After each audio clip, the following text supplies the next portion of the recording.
Bonjour, la première lecture d'aujourd'hui nous dit « Au cours d'un repas qu'il prenait avec eux, il leur donna l'ordre de ne pas quitter Jérusalem, mais d'y attendre qu'il s'accomplisse la promesse du Père.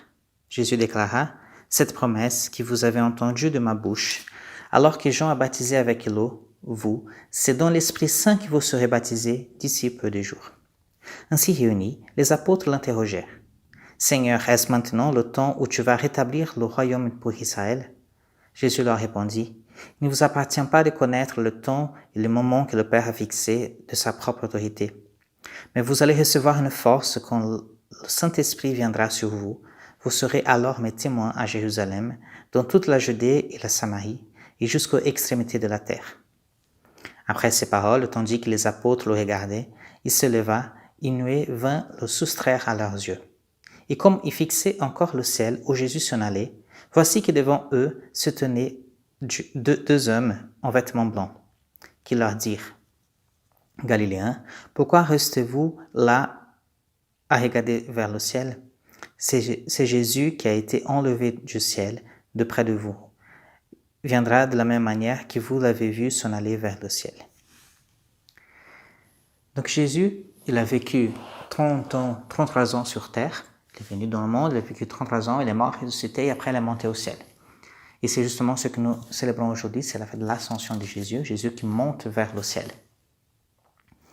Et là, on peut dire, mais c'est presque comme la fin de l'histoire. Vous voyez, Jésus est venu, voilà, tout est bien fait, maintenant il remonte, presque l'achèvement de toute son histoire en tant que Dieu homme. Et maintenant, il va être sur l'Eucharistie et tout ça. Certes, mais nous pouvons regarder aussi sur notre angle.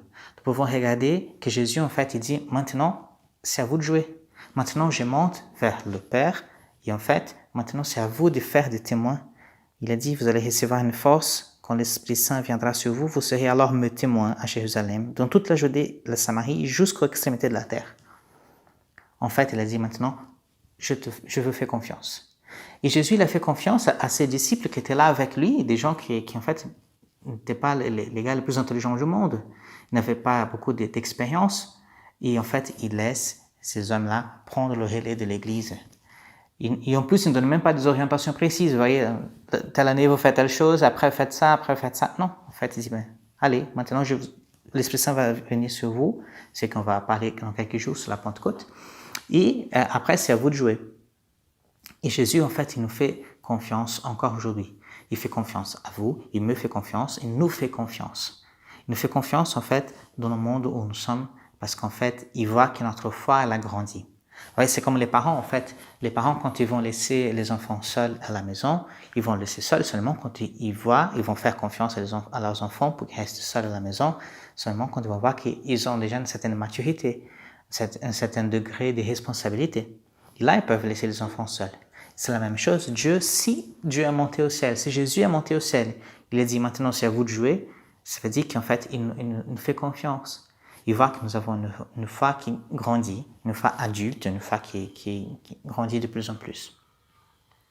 Et comment nous pouvons faire donc justement pour garder cette foi adulte et cette foi mûrie, et justement en plus pour témoigner et faire des disciples dans le monde. En fait, la première chose que nous pouvons faire, c'est justement prendre du recul de notre vie.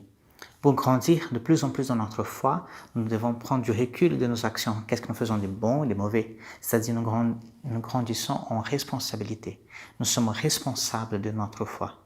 Nous sommes responsables de notre vie de foi. En fait, à la fin de notre vie, nous serons jugés par notre foi et pas pour ce que les autres devaient faire avec nous. C'est prendre notre vie en main, prendre notre vie de foi en main et dire oui, je suis responsable pour elle. La deuxième chose, c'est le discernement. Le discernement, en fait, il nous aide justement en fait, c'est le mode d'emploi, vous voyez, pour vivre notre foi. Le discernement, ça veut dire, ça c'est bon, ça c'est mauvais.